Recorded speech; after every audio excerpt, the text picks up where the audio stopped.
Hey there, and welcome to the Finlos Lives podcast. It's been a busy week. To start with the good news, yesterday, June 24th, was my partner Eva's birthday. The day is significant for another reason, in that it is also the day that we started dating 20 years ago. Our courtship was brief but intense, and I am thankful for every day that I have to share with them. 20 years is not an insignificant amount of time. It's half my life, in fact. And yes, it's probably arbitrary to some, and sentimental for sure, but it's a cool reality that as long as we are together, we will have been so for longer than the time that came before we were. And yes, it's probably arbitrary to some, and sentimental for sure, but it's a cool reality that as long as we are together, we will have been so for longer than the time that came before we were. Relationships take work, and I would argue that the ones that have lasted longer often are harder to maintain due to the evolving phases of life, differing needs and wants, and the constant risk of routine, comfort, ease, and stagnation. How do you keep conversations fresh when you feel your partner already knows everything about you? How do you maintain excitement when it seems like you've tried it all? Our own relationship has faced these questions, and we have experienced the challenges that most maybe, long-term relationships do. Most of those challenges due to insecurities and poor communication on my part. These issues are not gender-bound, but there are certain behavioral norms that are expressed by, tolerated from, and all too often rewarded when done by people raised as male. Deceit, obfuscation, secrecy, insecurity, possessiveness, and egocentrism, among many more, are some of the more common, all of which I am guilty of. Eva has challenged me at every step of our relationship, and I have not always responded gracefully. In fact, I am not proud of some of the serious harm I have caused. But now, 20 years into this relationship, I am happy for each chance to learn and grow, both for myself and for this relationship and the family we are building.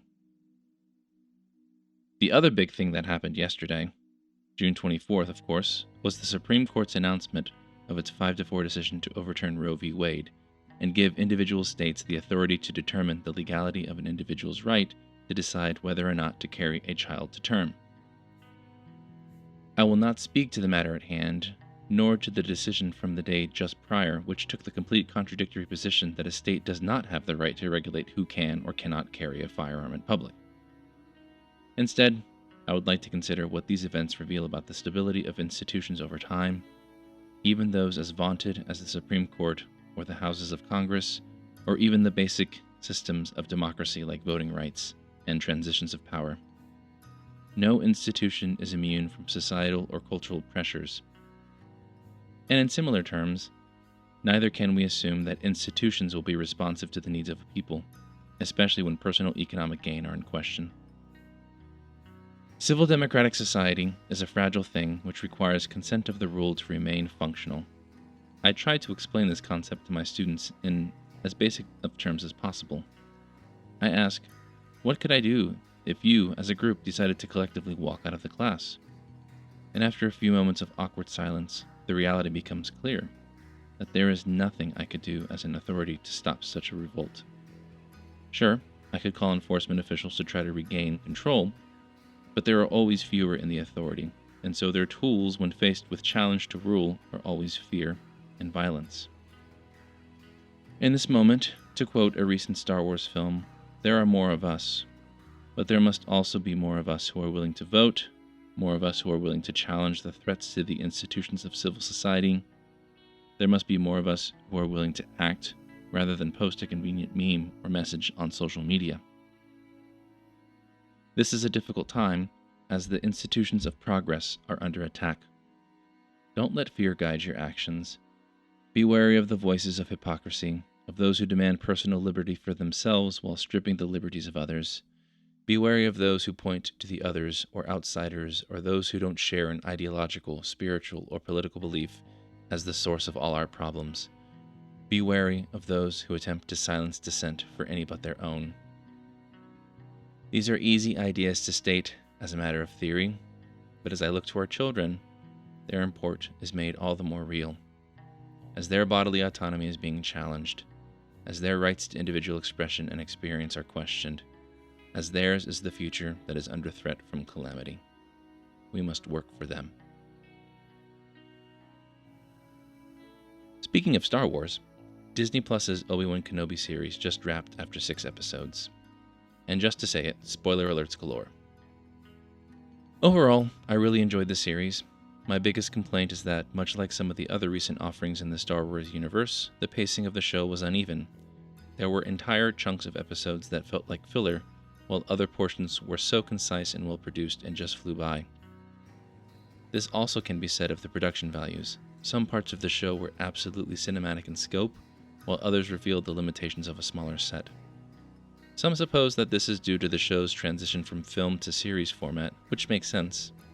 I suspect that some of these issues of pacing also have to do with the Disney production environment, where creative quality sometimes must take the backseat to corporate synergy. Thankfully, where some aspects of the production may have faltered, the acting never did. As I stated before, Ewan McGregor is Obi-Wan. He has fully absorbed the character as portrayed by Sir Alec Guinness in the original trilogy, but deepened him with the years of experience and characterization from the prequels and nuance in his present incarnation. This Obi-Wan is a character in transition, and I think the series does an amazing job of capturing the sense of loss and failure that Obi-Wan must have felt after the failure of the Jedi and the loss of his friend and brother Anakin. Further explored is the significance of Qui-Gon Jinn's paternal role for both characters, and the gap he left when he died at the hands of Darth Maul in The Phantom Menace. It is significant that Obi-Wan was hesitant to train Anakin because of the Jedi Council's doubts, and perhaps only did so at his master's insistence. Regardless of his rationale, it is easy to understand the questioning that a person would have of themselves when they see their actions as such failures, and to doubt their place or purpose. McGregor's ability to convey depth of emotions, especially those of doubt and regret, really carry the first half of the show. Here, Obi-Wan lacks confidence, which shows through in his disconnection from the Force and general lack of momentum or initiative. Thus, it is through the support and needs of other characters that the former Jedi begins to rebuild his identity. The 3 next significant characters are all female. First, the young Leia, portrayed with astonishing energy by Vivienne Lara Blair. Third sister, the Sith Inquisitor, played by Moses Ingram, and the double agent Tala, played by Indira Varma. Each of these characters gave the show energy and successfully countered the malaise presented by Obi-Wan in the first half of the show.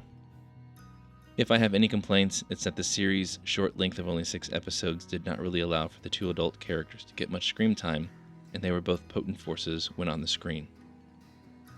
The interactions between young Leia and Obi-Wan was the thread that kept the narrative together, though, and despite Obi-Wan's repeated separation from his charge, his need to keep her safe was endearing and was a key element to reigniting his belief in the good of doing good, and not just because it's a responsibility.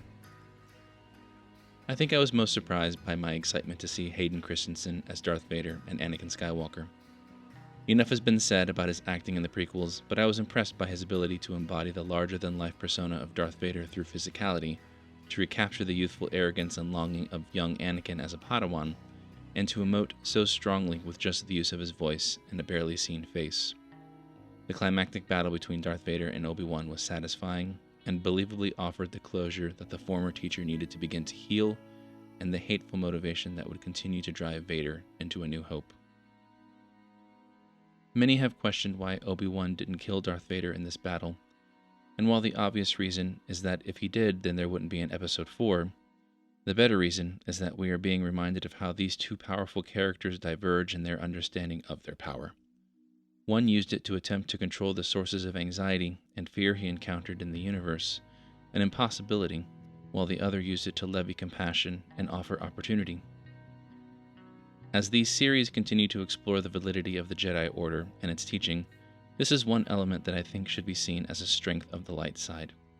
And this is immediately echoed in the conclusion when Ingram's Reva could not repeat the same act, the slaughter of an innocent child, as Anakin did. Instead, she spared his life, and that compassion is immediately recognized by Obi-Wan and reinforced with opportunity for healing and reparation, with the chance to do further good. It may be a stretch to draw connections between the galaxy far, far away and the ideas of restorative justice, but given the day's events, I think it's important we hold up those messages wherever we see them.